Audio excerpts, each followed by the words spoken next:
L'étude porte sur la modélisation de la montée du magma dans un volcan qui va être modélisé au niveau de la chambre magmatique par un cylindre de rayon R et de hauteur h. Dans un système de coordonnées cylindriques, le champ de vitesse v en tout point m de l'espace va s'écrire v dépendant des variables r, θ et z du système de coordonnées cylindriques, vitesse qui est portée par le vecteur vz, donc vecteur ascendant.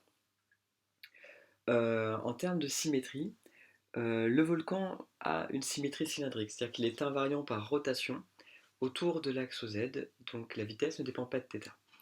Si on suppose que la chambre magmatique est très haute par rapport au rayon qu'elle présente, autrement dit, si le rayon R est très petit devant H, et on verra à la fin que c'est le cas, on peut négliger les effets de bord et donc admettre que la vitesse ne va pas dépendre de la cote Z. À la fin, il ne restera donc qu'une vitesse dépendante de la distance à l'axe, V de R. On admet alors que le champ de vitesse se met sous la forme 1 sur 4 états, facteur de P1 moins P2 sur H, moins ρg, facteur de grand R carré, moins petit r carré. Pour le calcul du débit massique, il faut maintenant bien se rendre compte qu'on est dans le cas d'un écoulement non unidimensionnel.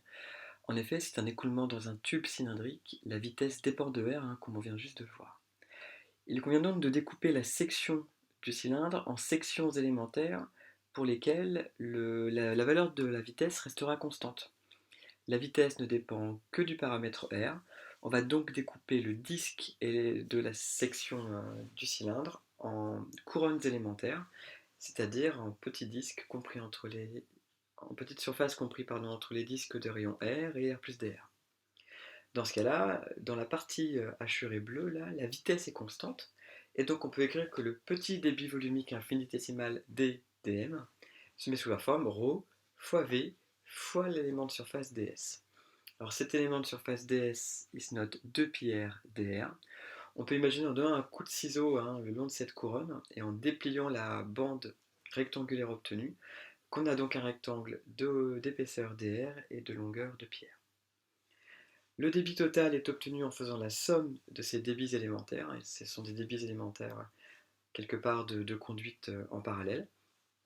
Et donc le débit massique total, c'est l'intégrale de ρ fois v fois 2πr dr. Alors si on reprend l'expression de v qui était donnée au tout début, on peut sortir de l'intégrale la quantité 2π fois 1 sur 4 états fois P1 moins P2 sur H moins ρg.